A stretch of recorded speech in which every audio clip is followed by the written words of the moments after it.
네, 동시효과 상황 보겠습니다. 3분 30초 정도 남겨두고 있습니다. 오늘 양시장이 전강, 사실 강이라고 하기도 좀 미미한 수준의 플러스권 움직임으로 출발을 했었는데요. 그 이후에 게다가 코스닥 같은 경우는 장중에는 1% 가깝게 오르면서 꽤 괜찮았는데 마감이 좀 아쉽습니다. 양시장 나란히 파란불 들어와 있습니다.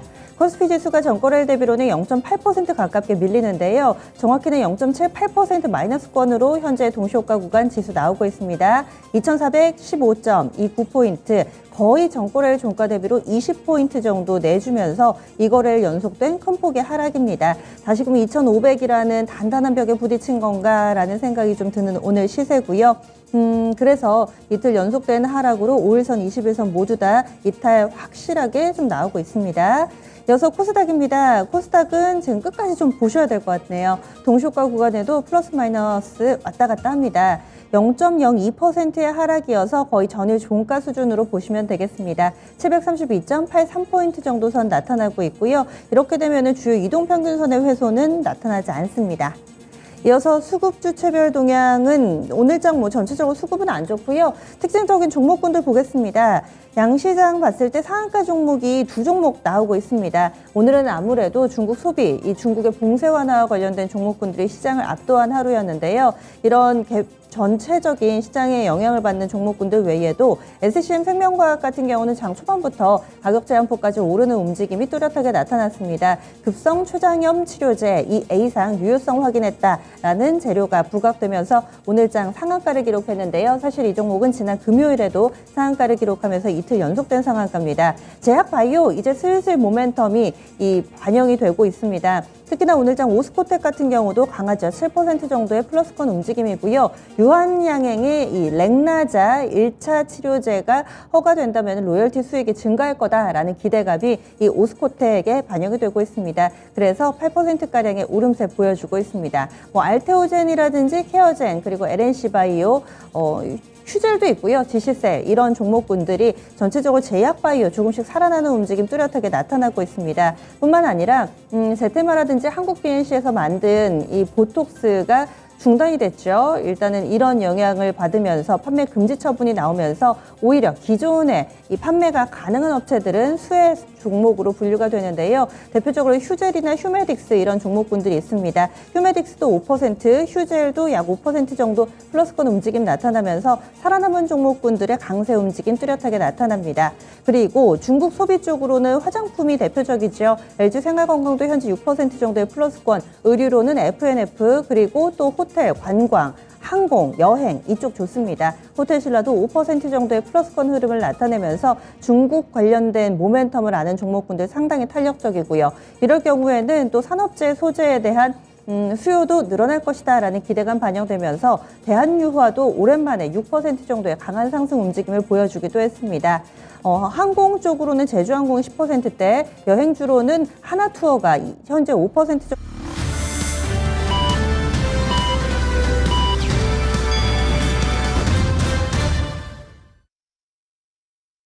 12월 5일 월요일 국내 증시 이렇게 마무리가 됐습니다. 오늘 장은 다소 좀 아쉬운 시작이었지만 이것으로 끝이 아니니까요. 또 계속해서 그 중반과 후반 어떤 전략이 필요할지 고민은 필요해 보입니다. 그리고 종목별로 온도차가 상당히 좀 벌어졌었죠. 그동안에 많이 관심 받지 못했던 바닥권 내에 있었던 종목군들이 오르는 반면 2차 전지라든지 그리고 메타버스 이런 종목군들이 빠르게 상승폭을 반납하거나 하락 움직임을 보여주면서 오늘 희비가 교차했습니다. 시장의 순환매 굉장히 좀 빠르게 돌아가고 있는데 전반적인 전문가들이 입을 모아 하는 이야기는 가격 메리트를 보자라는 이슈가 있습니다. 그러면 아시아 증시 흐름 어땠는지도 알아보겠습니다. 아시아 증시 가운데서 일본 증시 확인하겠습니다. 일본 증시는 큰 폭의 움직임이 없었습니다. 오늘 장에서 강보합권으로 거래를 마쳤는데요. 그래서 27,000엔선입니다. 27,820.40엔대 거래 마치면서 오늘 니케이 225 지수 밋밋한 하루를 보냈습니다. 보합권에서 왔다 갔다 27,800선 부근에서의 제한된 등락만을 보여줬습니다. 아시아 가운데서는 중국만 좋았습니다. 중국이 들썩이는 모습 나타내고 있는데요. 사실 앞서서 이 코로나19 봉쇄와 관련된 내부적인 시위가 있을 때 중국 정부가 이런 식으로 좀 베끼를 들 거다. 그리고 좀 그런 대중의 요구를 순순히 받아들여 줄 거라는 예상을 많은 분들이 하지 않으셨는데 중국이 조금은 달라진 모습을 나타내고 있습니다. 유화적인 제스처를 취하고 있죠. 그래서 억압하기보다는 당근책을 조금 더 쓰고 있는 상황입니다. 실제로 이 규제 완화되고 있습니다. 이 각 지역별로 규제 완화와 관련된 발표들이 하나 둘씩 나오고 있고요. 그리고 폭스콘 쪽으로도 뭐 공장의 엑소더스다, 뭐 탈출하는 사태가 빚어지고 있으면서 애플의 이 생산 차질을 빚기도 했었는데 폭스콘도 올해 말이나 내년 초쯤에는 완전 정상 가동될 거다라는 보도도 나오고 있습니다.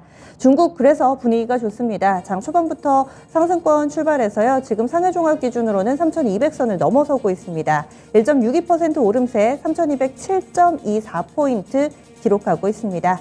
심천 쪽으로는 0.81% 정도의 오름세를 나타내면서 오늘 장 중국 증시 좋고요. 특히나 베타가 높은 홍콩 증시 보겠습니다. 변동성이 크게 나타나고 또 민감도도 높은 증시죠. 항생지수가 거의 4%에 육박하는 탄력입니다. 3.9% 오름세 나타내면서 현재는 19,400선 부근에서의 흐름을 보여주고 있습니다. 그래서 중국 증시가 뜨겁게 달아오르는 모습, 코로나 이후를 준비하는 흐름이 증시에도 확연히 드러납니다. 그리고 경제지표상으로는 사실 중국이 별로 안 좋았거든요. 차이신 PMI 종합지수가 기준선 50을 하회했다라고 오전에 발표됐는데 이것보다는 봉쇄 완화와 관련된 기대감이 훨씬 더 크게 작용했습니다. 이어서 환율 동향 넘어가 보겠습니다. 환율도 안정적인 흐름을 이어가고 있습니다. 지난주에는 1,300선을 이제 밑돌면서 안정되는 양상, 오늘은 추가적으로 환율 더 내렸는데요. 7원 30전 하락하면서 1,292원 60전의 거래를 마쳤습니다.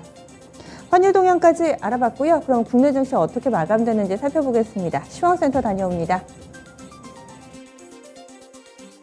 네, 오늘 국내 증시는 외국인들의 매도세 속에서 관망하는 분위기를 보였습니다. 중국 리오프닝 기대감이 커지면서 관련 업종들이 시장을 주도했지만 대체로 양시장은 지지부진한 흐름을 보였는데요. 그럼 오늘 국내 증시 코스피 시장 먼저 정리해 보겠습니다. 먼저 코스피 지수 먼저 확인해 보겠습니다. 코스피 지수는 전거래일 대비 하락세로 마쳤는데요. 전거래일 대비 0.61%가량 내렸습니다. 포인트로는 15.01포인트 내렸고요. 종가는 2,419.32포인트에서 하락 마감했습니다. 이어서 수급 현황 살펴보겠습니다. 네, 오늘 개인 쪽에서 순매수세가 뚜렷하게 들어왔는데요. 개인이 3,017억 가까이 매수 우위를 보였습니다. 그리고 기관이 장중에 매도폭을 키우면서 매도 우위로 전환됐고요. 외국인과 동반 매도 우위를 보였습니다. 외국인이 2,920억 가까이 순매도했고요. 그 뒤로 기관 쪽에서 151억 가까이 순매도로 거래 마쳤습니다. 이어서 업종별 현황 살펴보겠습니다. 오늘 지수가 크게 내리다 보니 오늘 업종별 현황에서도 하락세를 뚜렷하게 보였는데요. 먼저 비금속 광물 섹터에서 포스코 케미칼이 낙폭을 키우면서 하락을 주도했습니다. 비금속 광물 섹터가 2.7%대 하락으로 거래를 마쳤고요. 또 오늘 시총 상위주 가운데 삼성 바이오로직스가 부진했습니다. 의약품 섹터가 2.3% 가까이 빠졌고요. 그 뒤로 운수장비 섹터와 전기전자 섹터가 1%대 하락세로 마쳤습니다. 오늘 대체로 전기전자 업종 그리고 2차 전지 관련 종목들이 하락세를 주도하면서 전기전자 업종 지수 역시 1% 넘게 빠졌고요. 그 뒤로 제조업종 지수 역시 1% 가까이 하락세로 마쳤습니다. 이어서 상승업종 체크해 보겠습니다. 오늘 대체로 중국향 소비재 관련주들 쪽으로 매수세가 유입됐는데요. 먼저 섬유유복 업종이 4.3% 가까이 올랐습니다. 오늘 F&F 그룹주들이 동반 오름세로 상승을 주도했고요. 그 뒤로 의료정밀 섹터가 2.4% 가까이 올랐습니다. 그 뒤로 오늘 운수창고 테마가 1.7% 가까이 오름세를 주도했고요. 그 뒤로 통신업종과 유통업종이 나란히 0.3%대 상승으로 거래 마쳤습니다. 이어서 시가총액 상위 종목 살펴보겠습니다. 오늘 대체로 하락세를 보였는데요. 그 가운데 인터넷주들만 강세를 보였습니다. 먼저 반도체 종목 삼성전자와 SK하이닉스 쪽으로 오늘 외국인들 매도세가 좀 크게 포착됐는데요. 그 가운데 삼성전자가 종가는 약보합 구간에서 거래 마쳤습니다. 종가는 6만 300원 터치하면서 0.2% 안팎의 소폭의 내림세가 연출됐고요. 그리고 SK하이닉스가 1.1% 가까이 크게 빠졌습니다. 종가는 8만 1,000원 터치하면서 마감했습니다.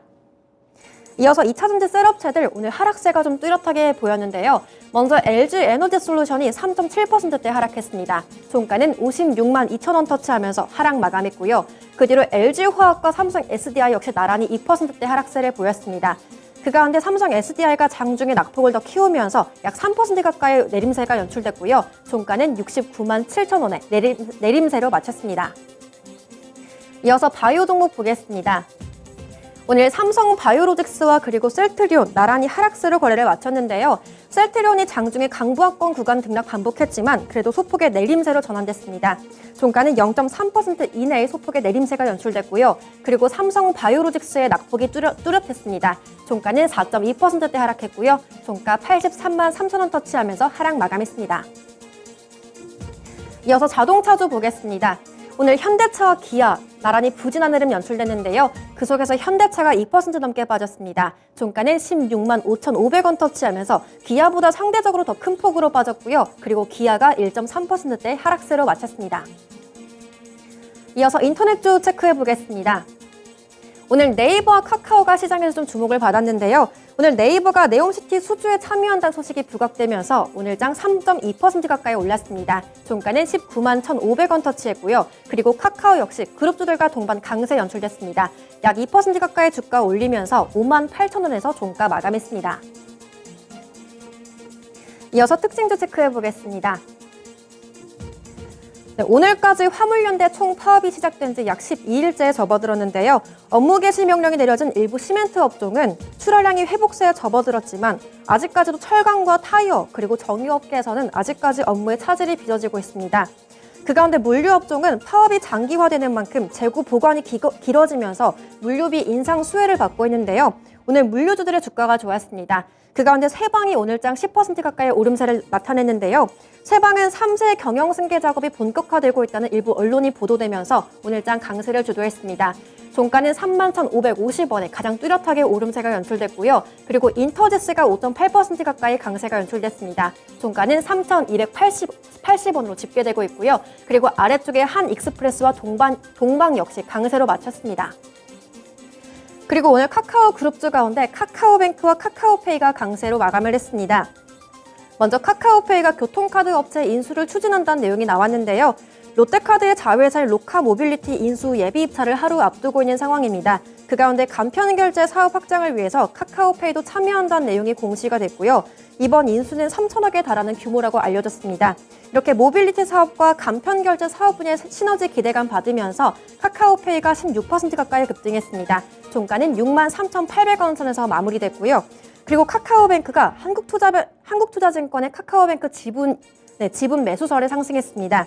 한국투자증권이 계열사인 한국투자밸류 자산운용과 그리고 한국금융지주가 보유한 카카오뱅크의 주식 매수를 추진하기 위해서 금융위 쪽에 한도초가 보유 승인을 신청했다는 공시가 나왔는데요. 아직까지 확정된 일정이 나오진 않았지만 시장에 관심을 받았습니다. 카카오뱅크 종가는 4.4% 가까이 올랐고요. 종가 27,400원 선에서 상승 마감했습니다. 이어서 코스닥 시장 정리해 보겠습니다. 먼저 코스닥 지수 분봉 차트로 확인을 해볼 텐데요. 네, 먼저 초반에 오름세를 나타냈습니다. 일봉으로 먼저 확인해 보겠습니다. 네, 오늘 종가는 733포인트 선에서 강부합으로 소폭의 오름세로 거래를 마쳤는데요. 초반에 오름세를 나타냈지만 740선에서 저항받으면서 다시 탄력이 둔화되어 갔습니다. 730선에서 대체로 등락을 반복했지만 오늘장 강부합 구간에서 마감을 했고요. 전거래일 대비 0.1% 이내의 소폭의 오름세로 마쳤습니다. 이어서 수급 현황 살펴보겠습니다. 오늘 개인 쪽에서 순 매수세가 포착됐는데요. 개인이 650억 가까이 순 매수로 마감을 했고요. 그리고 외국인과 기관 쪽에서 동반 매도 우위를 보였습니다. 막판 들어 기관이 수급 공방을 계속 벌이더니 소폭의 매도로 마감을 했고요. 그리고 외국인 쪽에서 525억 가까이 순 매도로 거래 마쳤습니다. 이어서 시가총액 상위 종목 살펴보겠습니다. 오늘 대체로 부진한 흐름 보이다가 그래도 오늘 제약바이오 종목들의 강세가 뚜렷했습니다. 먼저 오늘 셀트리온 헬스케어가 셀트리온 제약과 동반 상승세로 거래를 마쳤는데요. 셀트리온이 아시아 태평양 류마티스 아크에서 램시마의 안전성을 입증했다는 모멘텀에 그룹주들 동반 강세를 보였습니다. 셀트리온 헬스케어가 0.1%대의 강보합으로 거래를 마쳤고요. 그리고 셀트리온 제약이 조금 더 탄력이 뚜렷했습니다. 약 1.7% 가까이 오름세로 마쳤고요. 종가는 66,500원 선에서 상승 마감했습니다. 그리고 오늘 HLB가 가장 주목을 많이 받았는데요. 금리 인상으로 자금 조달이 어려운 상황에서도 오늘 유상증자로 2,400억 규모의 자금을 확보했다는 소식이 나왔습니다. 이번 주주 배정 유상증자에서 초과 청약률을 기록하면서 동사의 리보세라닙에 대한 기대감은 더욱더 커졌고요. 주가 역시 뚜렷하게 올랐습니다. 오늘장 1.2%대 상승했고요. 종가는 32,250원 선에서 상승 마감했습니다. 이어서 오늘 게임주들도 오름세를 나타내는데요. 먼저 카카오게임즈 2.6% 가까이 오름세로 거래를 마쳤습니다. 종가는 43,250원 터치했고요. 그리고 펄어비스 역시 동반 상승했습니다. 종가 2.35% 상승한 45,800원 선에서 마감했습니다. 그리고 그동안 강했던 2차전지 소재주들 오늘 장에서 약세로 마감을 했는데요. 먼저 에코프로비엠이 2.91% 가까이 하락했습니다. 종가는 106,700원 터치하면서 하락으로 거래를 마쳤고요. 에코프로가 오늘 낙폭을 조금 더 키웠습니다. 종가는 4.3%가량 하락한 128,200원 선에서 마감했습니다. 그리고 LNF의 낙폭이 가장 뚜렷하게 컸는데요. 오늘 6% 넘게 빠지면서 종가는 207,300원 선에서 마감했습니다. 그리고 전해질 관련 종목인 첨보 역시 동반 하락세로 거래를 마쳤고요. 종가는 2% 가까이 하락한 238,900원에서 마감했습니다. 이어서 특징주 체크해 보겠습니다. 중국에서 백지 시위가 발생한 이후에 방역 정책을 빠르게 완화하면서 오늘 중국향 소비재 관련 종목들 쪽으로 크게 매수세가 유입됐는데요. 일부 대도시에선 대중교통 이용 시에 필요했던 PCR 검사 의무 규제를 완화하면서 리오프닝주들이 연이어 시장의 주도권을 잡고 있습니다. 그동안 항공업종 그리고 의류업종에 이어서 코스닥 쪽에서는 화장품 그리고 여행 테마주들이 오늘장 강세를 보였는데요. 그 가운데 오늘 화장품주 가운데 새로 부각된 종목들의 매수세가 크게 유입됐습니다. 대표적으로 세화 PNC가 오늘장 상한가로 거래를 마쳤는데요. 종가는 1,485원 터치했습니다. 그리고 NFC 그리고 스킨앤스킨 역시 강세로 거래를 마쳤는데요. 막판은 탄력을 좀 줄이기는 했지만 NFC가 20% 가까이 급등세가 연출됐습니다. 그리고 아래쪽에 코리아나 그리고 글로본, 클리오 역시 동반 상승세로 거래 마쳤습니다. 그리고 코스닥 쪽에서 여행주 가운데 노랑풍선이 6.8% 가까이 상승세를 보였고요. 그리고 참 좋은 여행이 3.45% 가까이 상승했습니다. 그리고 마지막으로 오늘 5G 관련주들이 주목을 받았습니다. 삼성전자 이재용 회장이 어제 취임 후 첫 번째 해외 출장으로 아랍에미리트를 방문했는데요. 아부다비의 스마트시티 사업에도 협력을 강화하려는 이러한 움직임에 5G 관련주들이 기대감을 받았습니다. 아부다비는 현재 약 180억 달러를 투입해서 마스다르 시티를 건설하고 있는데요. 삼성전자가 사우디 네옴시티에 이어서 이번 아부다비에서도 5G 협력을 논의하고 있다는 소식이 나오면서 매수세가 유입됐습니다. 먼저 FR텍이 13% 가까이 급등했습니다. 하지만 탄력을 줄이면서 윗꼬리를 달았는데요. 종가는 3,700원 터치하면서 마감했습니다. 그리고 삼성전자의 북미 5G 장비 공급사였던 기가레일이 장중에 부각되면서 9% 가까이 상승했고요. 종가는 1,965원에 형성했습니다. 그리고 아래쪽에 KMW, HFR 역시 매수세가 유입됐고요. 그 가운데 HFR이 4%대의 상승으로 거래 마쳤습니다. 지금까지 마감 시황 전해드렸습니다.